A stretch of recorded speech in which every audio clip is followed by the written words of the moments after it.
Napatango-tango ang dalawa. Sa bagay tama ka, sabi ni Mandy. Pero pagkaraan lang ng ilang saglit ay natigilan to. Tumingin to sa picture sa internet at sa kanya. Teka, parang kahawig mo itong babae. Kulot din ang buhok niya. Titigan niyo, namula si Ligaya at napalunok. Ano ka ba, Mans? Malabong si Ligaya yan. Nakahinga siya ng maluwag. Hindi papatulan ni Sir Ashton si Ligaya, no? Sigurado ako na hindi siyang babaeng yan. Ngaling-ngaling ipukpok ni Ligaya ang dalang mga folder sa ulo ni Rhea. Nang mapansin nitong hindi maipintang expression niya, ay umakbay ito sa kanya. Huwag kang magalit, okay? Hindi ko sinasabi to para laitin ka. Oo, maganda ka. As in, exotic ang beauty mo. Kaya marami ang nagkakagusto sa'yo. Pero iba si Sir, mayaman siya. Hindi lang mayaman, kundi ubod ng yaman at gwapo pa. Kumbaga, hindi siya kayang abutin ng kagaya natin. Paliwanag nito. Alam niyan tungkol sa bagay na yon. Mahirap naman talagang abutin si Ashton. Pero para lang sa iba yon, hindi sa kanya. Halakak niya sa isip. Bakit siya mahihirapang abutin ito? Fiancé niya na nga ito. At magiging asawa pa after ng ilang buwan. Kaya habang kaya pa niya itong maabot, gagawin niya lahat para akitin to. Yes, aakitin niya si Ashton. Bakit pa siya hahanap ng AFAM? Crush niya na niya to. Mas gwapo pa to. Mas mayaman at mas malaki ang hotdog. Wala na siyang hahanapin pa. Magbubuhay doon niya pa siya kapag napangasawa niya ito ng totoo. Ligaya, ayos ka lang ba? Nag-aalalang tanong ni Mandy. Ikaw naman kasi, Rhea. Kung ano-ano mga sinasabi mo dito kay Ligaya. Malabo naman na magkagusto si Ligaya doon, no? Ayaw ni Ligaya sa masamang ugali. Saka may Tristan na siya. Siniko siya ni Mandy at ninusong kadarating lang na binata. Hi, Miss Dimalanta. Nakangiting bati ni Tristan nang makita siya. Kumain ka na ba? Tara, sabay na tayong pumunta sa cafeteria. Yaya nito. Naku, hindi ako pwede. Ligaya, chance mo na to. Bakit umaayaw ka? Mahinang bulong ni Mandy. Tinulak pa siya ng dalawa palapit kay Tristan. Kaya tumamang mukha niya sa dibdib nito. Kung dati baka suminghot-singhot pa siya, pero ngayon ay mas gusto na niyang masubsob sa dibdib ni Ashton. Lumakad na kayo ni Sir Ligaya. Mamaya pa kasi kami kakain ni Rhea. Palusot ni Mandy. Lumayo siya kay Tristan. Naku, pasensya na talaga ha. Hindi talaga ako pwede ngayon kasi marami akong kailangan tapusin. Sige, aalis na ako. Bye! Aniya saka mabilis na iniwan sila. Humahangos na dumating siya sa opisina. Pagkapasok niya, naabutan niya si Ashton na kinakain ng niluto niya. Hindi niya namalayan na nakangiti na pala siyang nakatitig dito habang kumakain to. Nang magkasalubong ang mata nila, agad na nag-iwas siya ng tingin. You're late, Ligaya. May bahid ng inis na tura nito.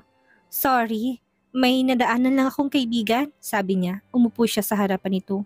Kukunin niya na sanang pagkain para initin na mapansing mainit na to. Ininit ko ng lahat habang naghihintay sa'yo. Kumuha ito ng isang karnet nilagay sa plato niya. Here, eat this. Kumain ka ng marami, pumapayat ka na. Sige babe. Sabi mo eh. Aniya sabi kagat sa kanyang labi ng madiin. Pati pechay niya kinikilig. Parang anumang sandali ay mahihimatay siya. My God, ganito pala kapag kasabay kumain si Crush. Kilig to the bone. Sinadya niya talagang magluto ng marami kaninang umaga kasi balak niyang sabayan si Ashton sa pagkain. Pero bago pa siya makapagluto ay bumaba na ito at sinabi sa kanya na damihan niya ang pagluluto kasi sabay silang kakain. In short, si Ashton mismo ang unang nagpahiwatig na gusto siya nitong kasabay kumain. Kumurot siya sa isdang niluto niya para kay Ashton. Mahilig kasi ito sa isda. Kumunot ang noon ni Ashton nang ilapit niya sa bibig nitong isdang hawak niya. Huwag ka nang maarte, malinis ang kamay ko. Dali na, ngumanga ka na. Nang hindi ito ngumanga nga ay napahiyang binaba niyang kanyang kamay. Nakakahiya, hindi nga pala to sanay na nagkakamay. Kasi hindi naman to mahirap kagaya niya. Isusubo na sana niyang kamay niya nang biglang hawakan itong kamay niya. Let me taste it. Tura nito sabay subo ng isdang nasa kamay niya. Nalaki ang mata niya nang isubo nito pati ang daliri niya. Sa sobrang gulat niya ay nagbukas sarang labi niya. Ramdam na ramdam niyang mainit na dila ni Ashton sa daliri niya. Masarap ka talagang magluto, Ligaya. Tumatangong sabi ni Ashton pagkatapos ibaba ang kamay ng dalaga. Ang swerte ko naman dahil masarap magluto mapapangasawa ko. Pagkatapos nilang kumain ni Ashton ay bumalik sila sa kani-kanilang trabaho. Habang pareho silang abala, hindi niya mapigilan ang sariling magnakaw ng sulyap dito.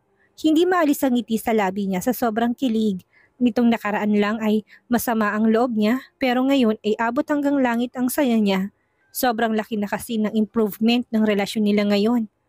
This is it, ligaya. Konting kembot na lang ay makukuha mo na rin si Ashton. Cheer na utak niya. Pagkatapos ng trabaho ay nagligpit na siya ng mga gamit. Bye sir, mag-iingat ka. Paalam niya sa binata ng mauna na itong lumabas. Oras na kasi ng uwian. Pagkalabas niya ng opisina ay nadatnan niya si Amanda at Rhea na naghihintay sa kanya kasama si Tristan. Tara na, ligaya. Ha? Saan? Kunot ang noon na tanong niya. Nakalimutan mo na ba? Birthday ko ngayon kaya lalabas tayo nila Sir Tristan. Treat ko, sabi ni Mandy. Hinawakan siya ng dalawang kaibigan sa braso at saka mahinang bumulong. Chance mo na to, ligaya. Kunwari may gagawin kami mamaya ni Rhea. Iiwanan ka namin kasama si Sir. Kinikilig na mahinang bulong pa ni Mandy sa kanya. Pero kasi, wala nang pero-pero. Tara na. Hinila siya ng dalawang kaibigan pagdating sa lobby. Naghihintay na sa kanilang iba pa. Nang makita sila ng mga ito na magkasama ni Tristan, nanukso kaagad ang ilan sa kanila. Kung dati ay natutuwa siya, ngayon ay naiilang siya. Nang tumunog ang phone niya ay kaagad niya itong kinuha sa bag.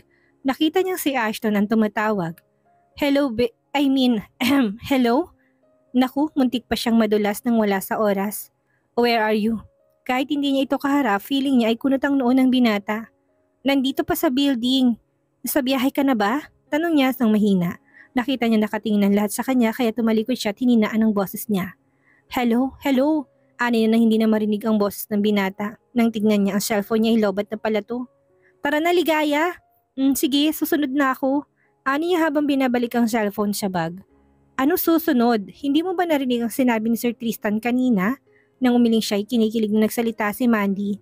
Ang sabi ni Sir, isasabay ka na daw niya papunta sa resto bar para hindi ka na mag-commute. Sasabi kasi kami kina Carl. Naku, wag na. Nakakahiya naman. I insist, ligaya. Ayos lang sa akin basta kasabay ka. Putol ng binata sa kanya. Dahil sa pagpupumilit ng mga ito ay wala na siyang nagawa. Iisang lugar lang naman ang pupuntahan nila at makikisabay lang naman siya. Wala namang masama doon. Sabay-sabay silang nagtungo sa parking lot. Ang ingay nila Mandy at Rhea habang naglalakad sila. Puro tungkol sa mga ifam nilang nobyo ang kinukwento ng mga to. How about you, ligaya? Wala ka bang balak na magnobyo na? Biglang tanong ni Tristan sa kanya. Napau ang mga kaibigan niya. Siya naman ay pumiling ng ulo. No comment, aniya.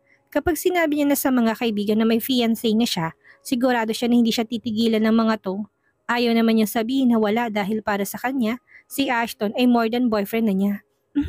Napahagihik siya sa isip niya. Kung hindi lang niya iniisip na mabubuli siya sa trabaho, ay pinagmalaki na niya ng nobyo niya ang binata. Muling nagtanong si Tristan sa kanya. No comment, meaning may chance na wala. Gumuhit ang simpatikong ngiti sa labi nito. Kaya naman halos lahat ng babaeng kasama nila ay impit na tumili habang tinutudyo silang dalawa. Pinaypay niya ang kamay sa mukha niya. Bigla kasing uminit bigla. Napahinto naman ang lahat sa paglalakad at biglang yumuko. Good day sir, sabay-sabay na bati ng mga ito kasabay ng paglingon niya ay nagtama ang kanilang mata ni Ashton. Napalunok siya ng laway bigla. Ang dilim kasi ng mukha nito habang nakapamulsa na nakasandal sa posteng naroon, habang matama na nakatingin sa kanya. Sir, akala ko umuwi ka na. Sanay siyang nauuna tong umuwi sa kanya kaya nagtataka siyang makita itong nandito pa. I was waiting for someone. Umayos to ng tayo nang dumakong tingin ni Ashton kay Tristan at nagtagis ang bagang nito. Come, ligaya, uwi na tayong dalawa. Hindi lang ang mga kasamahan niya sa trabaho ang napanganga, maging siya ay napanganga din sa gulat at nanlalaki ang mga mata. Gusto niya itong lapitan at takpan ang bibig nito, pero kung gagawin niya yun ay lalo lang magdududang mga kasama niya. Kailangan niya magpalusot. Tungkol ba ito sa paperworks na pinapagawa mo? Hayaan mo sir, tatapusin ko kagad bukas. Sa ngayon kasi ay aalis ako kasamang mga kaibigan ko. Pagdidiin niya sa huling sinabi para matauhan to at bawiin ang sinabi kanina. Subalit hindi to ginawa ng binata. Ang sunod na sinabi nito ay halos ikalaglag ng panga niya. Dumating na ang gown na pinagawa ko para sa'yo. Kaya kailangan nating pumunta sa bahay nila mommy para masukat mo to. Humakbang to't lumapit sa kanya. Napasinghap ang dalaga nang sa harapan ng lahat ay hinila siya dito palayo kay Tristan. Sir, it's your wedding gown, babe. You've waited for so long to fit it. Kaya tara na.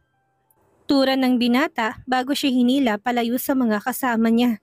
Nagbukas sarang labi niya sa gulat at hindi kaagad nakahuma sa ginawa nito. Samantalang ganun din ang mga kasama niya. Gulat na gulat ang mga ito habang nakasunod ang tingin sa kanilang dalawa ni Ashton. Pagdating sa kotse ni Ashton ay pinagbuksan pa siya nito ng pinto.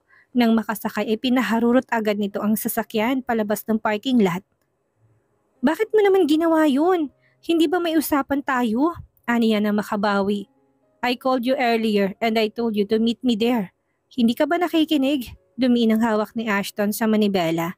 Kitang-kitang pamumuti ng kamay niya sa diin ng pagkakahawak niya dito.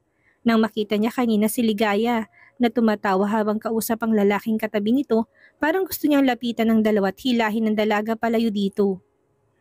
Akala niya ay nagtagumpay siyang pigilan ang sarili niya, but he was wrong. Natagpuan niya sarili na sinasabi sa harapan ng lahat ni ikakasal na sila.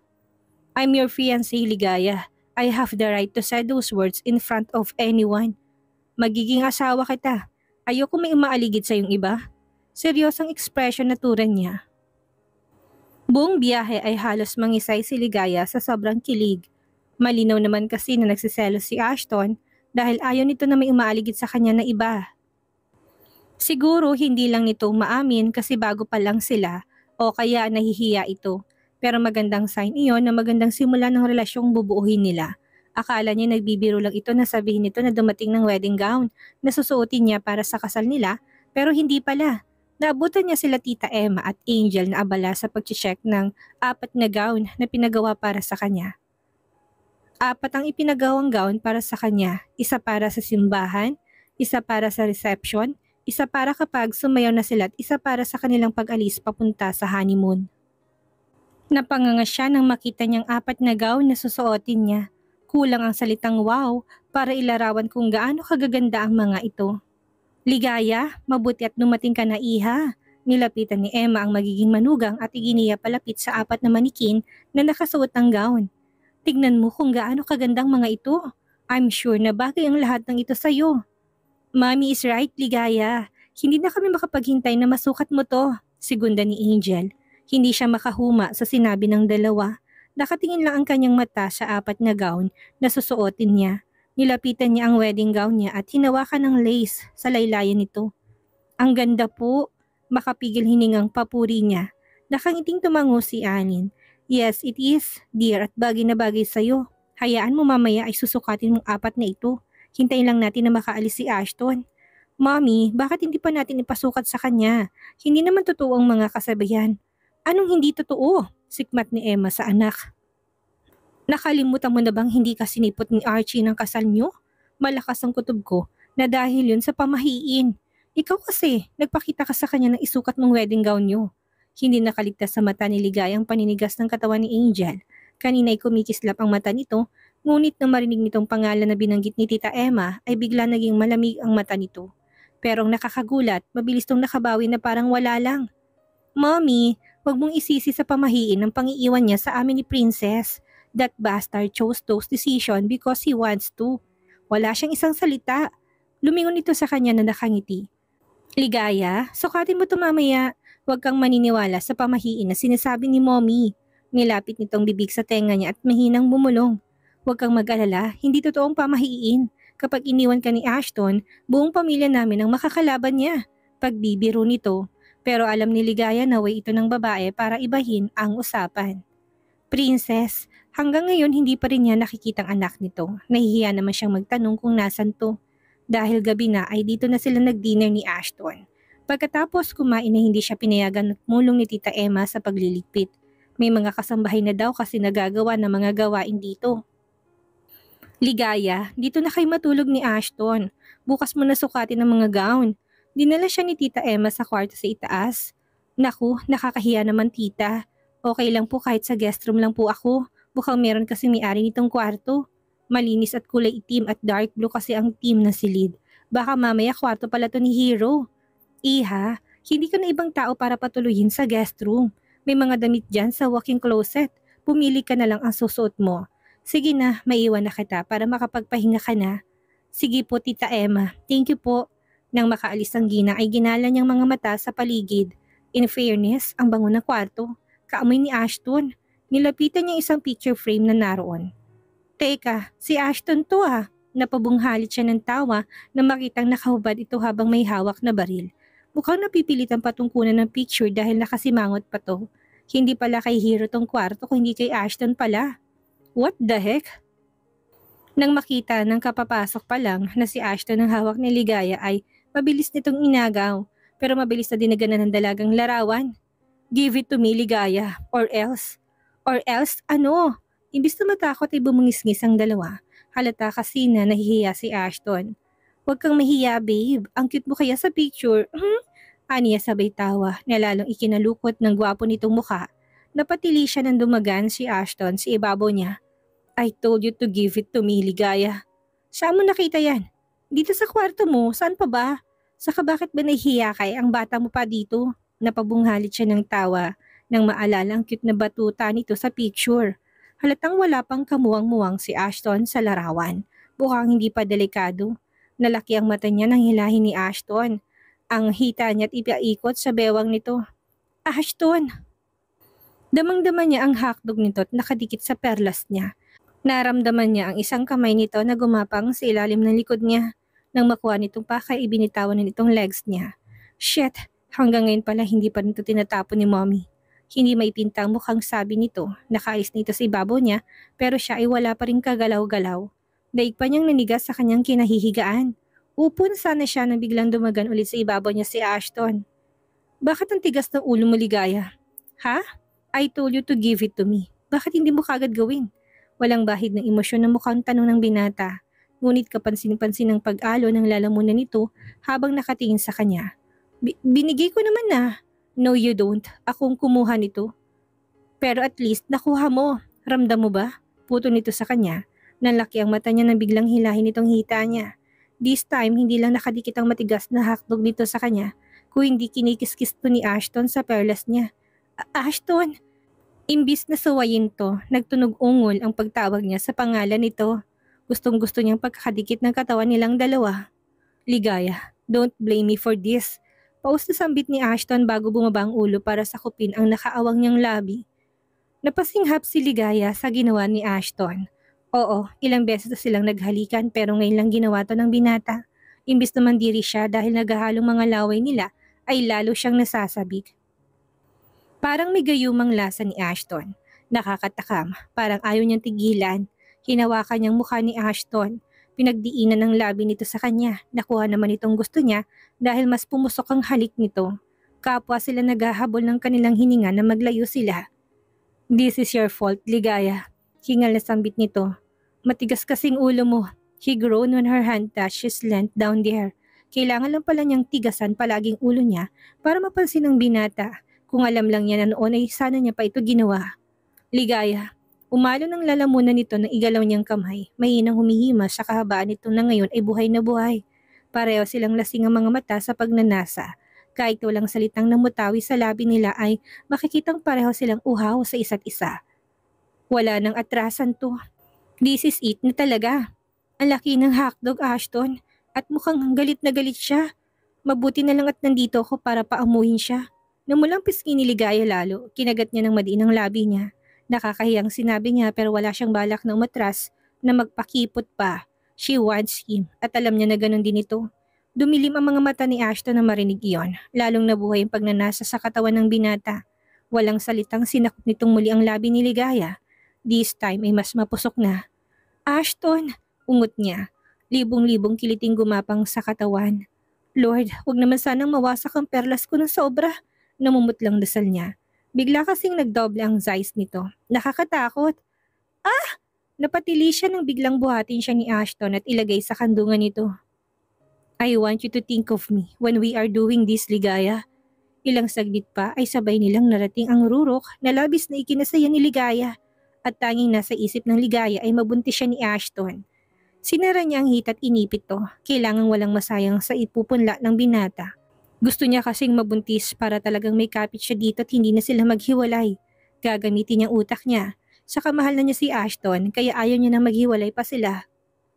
Nagugutom ka na ba? Saan mo gustong pumasyal this time? Malambing na tanong nito.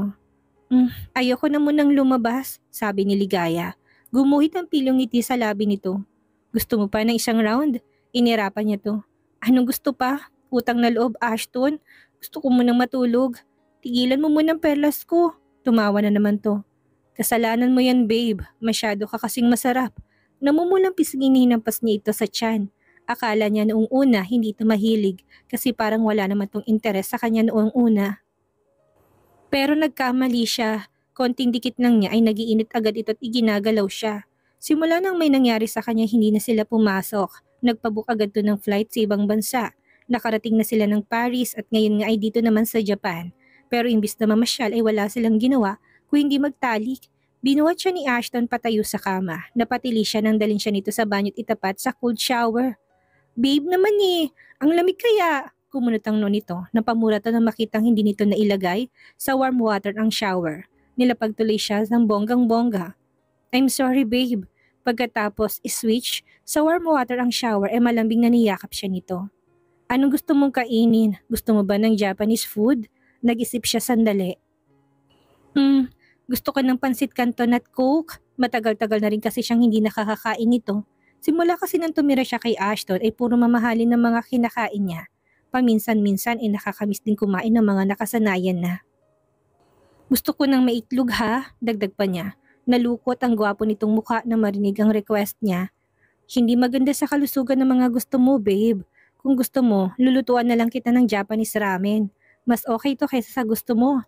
Nakangusong tumango siya. Ikaw ang bahala. Aniya kahit na masama ang loob niya. Na-miss na kasi niyang kumain ng pansit canton. Talagang nagkikrave siya noon ngayon. Pagkatapos magbihis, inaabutan niya si Ashton na nakabihis na. Loose pants at white sandong pinatungan ng jacket lang ang suot nito. Nakatsinelas lang din ito pero ang lakas pa rin ng dating. Kahit nga ang mga staff na kinaroroonan nilang hotel ay napapalingon dito. Mukhang lalabas ito dahil kinuha nitong leather wallet nito at binulsa. Gusto mong sumama? Ayoko, inaantok ako. Dahilan niya. Gusto niya sanang sumama kaso lang ang sakit ng katawan niya. Sa kanila lamig siya. Parang lalagnatin yata siya. Mukhang na-overuse ang perlas niya. Pagkaalis ito ay nagtalukbong siya ng kumot. Hindi yata siya makakapamasyal bukas dahil iba talagang pakiramdam niya ngayon. Pumikit siya hanggang sa hindi niya namalayan nakatulog pala siya. Maya-maya naramdaman niya may humahalik sa leeg niya. Pagdilat niya ay tumambat sa kanya ang gwapong mukha ni Ashton. Dumating ka na pala. Yeah, kanina pa. Mga 1 oras na din. Sagot nito. Ha? Napaupo siya sa sinabi nito. Bakit hindi mo ko ginising? Kumain ka na ba? Nang umiling ito napasimangot siya. Dapat ginising mo ko para nalutuan kita. Kaya naman nauna ka na sanang kumain. Baka mamaya magka-ulcer ka. Mahilig pa naman itong magpalipas ng gutom.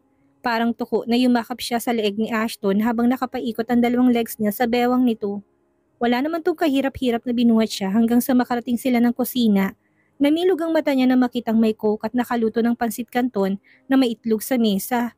Ibig sabihin pala itong dahilan kaya umalis si Ashton kanina. Kinikilig na ibinaon niya ang mukha sa leeg nito.